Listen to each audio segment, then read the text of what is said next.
These aren't the stories your mother told you. No, these are the other stories.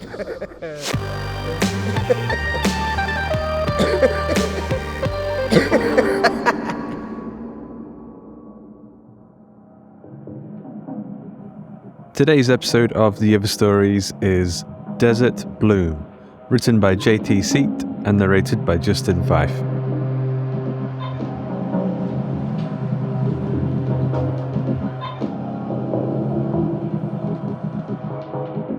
May the demons of hell rise up and devour all of you, the woman screamed, her face plumb destroyed by grief as she held on to what was left of her husband. There wasn't much. His thick old tongue hung out of his mouth. His eyes bulged out of his skull darn near. His throat was almost cut through the way I heard it. His head darn near came right off in her lap as she sat there rocking him back and forth, half a dozen engine arrows sticking out of him every which way. Jeb looked at Sinclair, sitting by the glow of the campfire. The sun had long since kissed the horizon and disappeared. Pink had shifted to lavender, and then turned into ribbons of purple and orange that streaked across the evening sky, a sight which would have brought either wonder or the feeling of isolation and loneliness to most. The beauty was lost on Jeb, however, as the ribbons had faded to a velvety purple. Admiring nature wasn't his thing. Wondering exactly what kind of partner he had hooked up with was more to his interest. Still sniffing the thick scent of thin stew and bacon grease, Jeb thought about the tale. He took a sip of cold coffee from his own tin cup. It was bitter, and he had no regrets about setting it down. Your storytelling is sure better than your coffee, Sinclair. I'll give you that. Tell it real fancy like you've had a heap of book learning. A smile crept across Sinclair's craggy face. Just because I punch cows or do a little stealing doesn't mean I'm a half-wit. But it's not Injuns I'm scared of. There's not a man alive I'm afeared of. It's something else. Something that changes you. Something waiting to get inside. Like poison from a snake bite? No, it's something you don't see until it's too late. Sinclair drew a long swallow from his own cup, then flung the grounds beyond the campfire's glow into the dark. Jeb studied Sinclair, his features dancing and changing shape from the firelight, symbolic of all the formless imaginations of danger and terror. He looked like a statue hunched over the campfire, like a wise man lost deep in thought, and it irritated the hell out of Jeb. You got something more to tell me, or can I roll over and try to get some shut-eye? Sinclair grinned again. I got something to tell you. Besides, what else we got to do out here in the middle of nowhere but sleep or tell stories before pushing on to Armadillo? Why you always say Armadillo instead of Amarillo? I like to play with words. It gives you something to think about between towns, besides looking at stars and listening to the coyotes. Jeb could have turned away, wanted to, but Sinclair had a way of talking that hooked you. Still, he was tiring of Sinclair's meanderings and stretched out on his bedroll.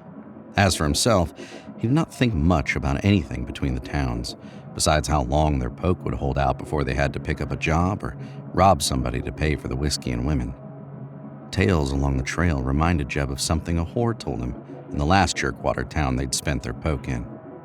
A beautiful woman loved her dainty feet.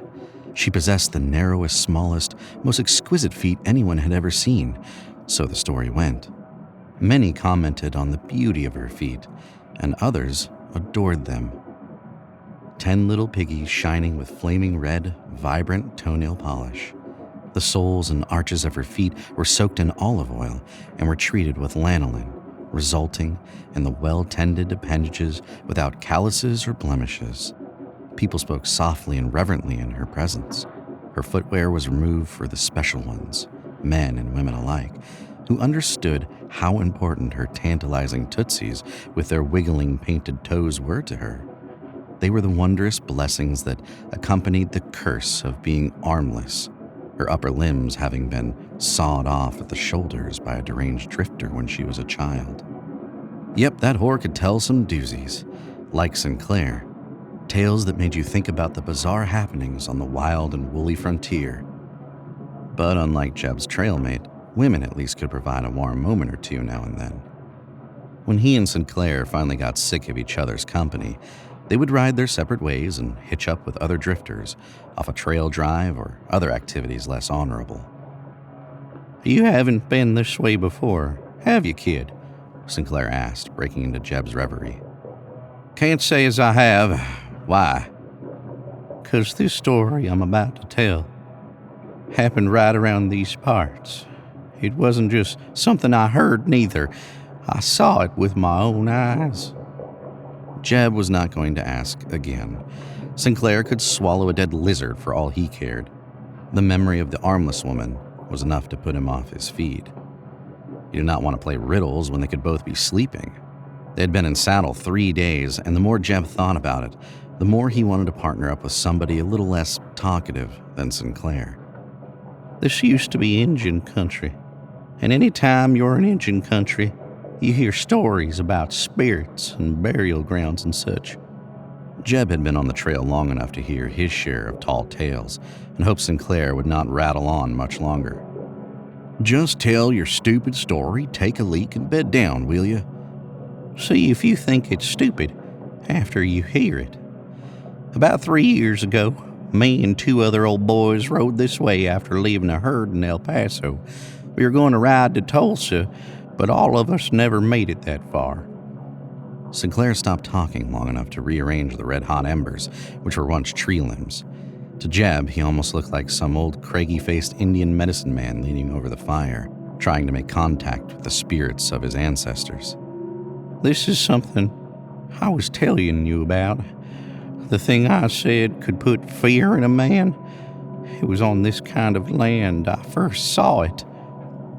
Sinclair, Jeb said, his voice sounding tired and less tolerant, if you don't tell me what the heck you're talking about, right now I'm going to carry my bedroll somewhere else where I don't have to listen to your yammering. That would be a bad idea, son. I'm sort of sneaking up on this story because it's a lot for a man to take in. The only reason I'm telling a pup like you is because you're a lot like one of the boys done rode with me another time. What do you mean, like me? Oh, he was young, kinda cocky, and didn't have much patience with things, but he was the first to notice the Injun beads. Beads? They weren't really beads, they're berries. I heard tell the Injuns in these parts plucked them off cactus and strung them on horsehair, made necklaces out of them. I ain't never seen berries on a cactus. They's blossoms. That's what made these different. What's it got to do with something inside you? See? That's what I mean, Jeb. You have no patience with nothing. I'll tell you what happened, but you have to let me tell it in my own sweet time, 'cause it'll take time for you to understand. Jeb placed his hat over his eyes to cut out the fire's red-orange glow. Maybe he could doze off while Sinclair ran off at the mouth with his fool story.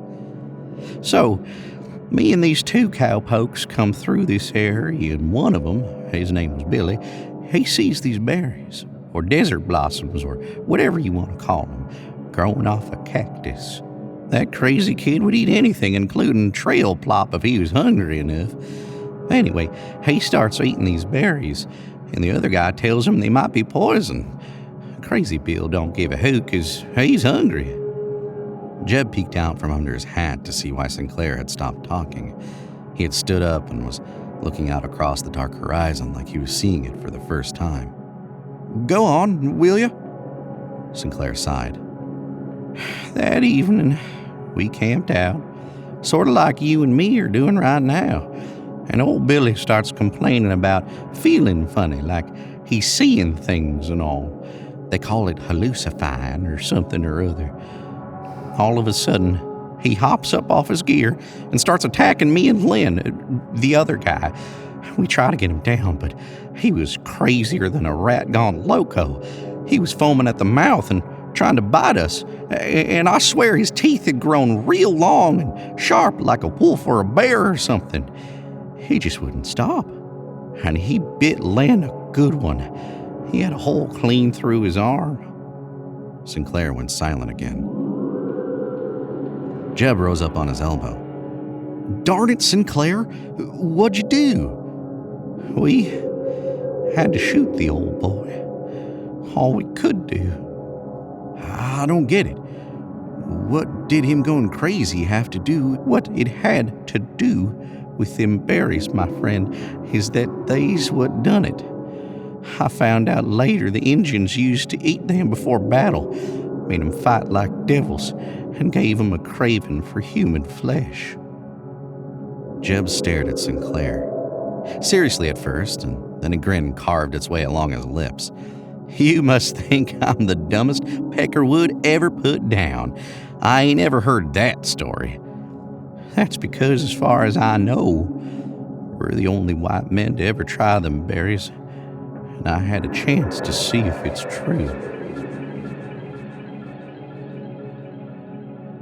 So, you got more of them? Yep. Picked some off a cactus yesterday while you was wandering about, doing whatever it is you do on them walks. When I cooked up the stew tonight, I made 2 batches. Cut up the berries and threw them in one batch. How you feeling anyway?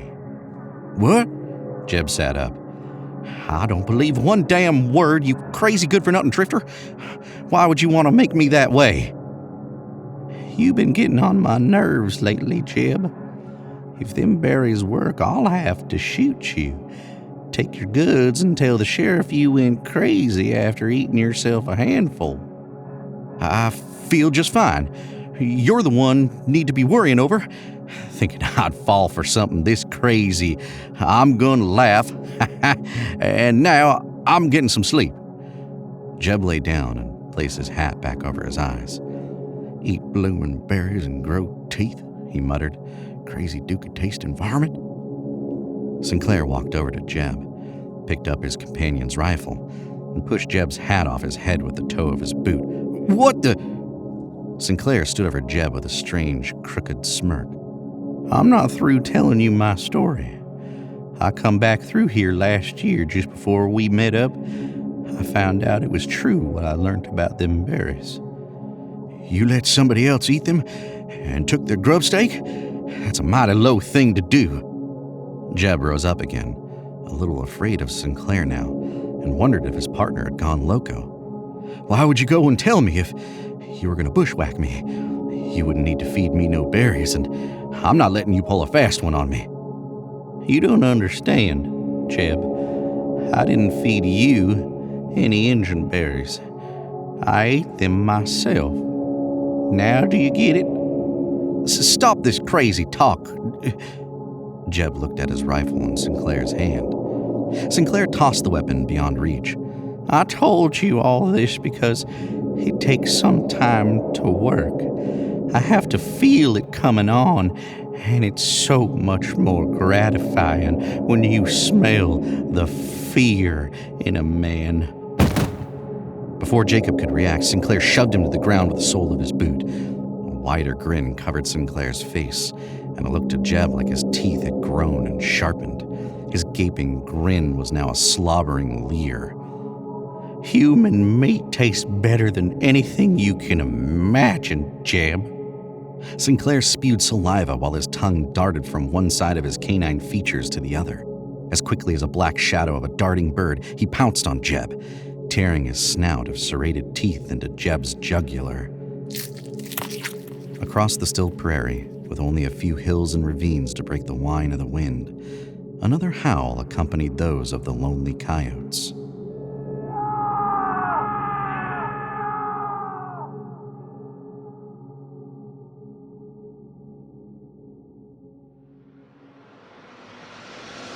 I hope you enjoyed today's episode of The Other Stories. Desert Bloom was written by J.T. Seate, narrated by Justin Fife, edited by Carl Hughes with music by Golden Hits and Tom Robson. The sound effect provided by freesound.org and zapsplat.com. The episode illustration was provided by Luke Spooner of Carry On House. A quick thanks to our community managers Joshua Boucher and Jasmine Arch and Carolyn O'Brien for helping with our submission reading. And of course to Ben Errington for rounding up them content cows of his social media cowboying business. It says here, yeehaw. JT Seate stands on the side of the literary highway and thumbs down whatever genre that comes roaring by. His storytelling runs the gamut from horror novel reviews best short fiction to the Chicken Soup for the Soul series. His fiction incorporates fantasy, horror or humour, featuring the quirkiest of characters. Justin Fife is a narrator, voice actor and podcaster. You can follow him on Twitter at @JustinB5. The Other Stories is a production of the Story Studio Hawk and Cleaver and is brought to you with a Creative Commons Attribution, Non-Commercial No Derivatives license. That means don't change it, don't sell it, but by all means share the hell out of it. Until next time.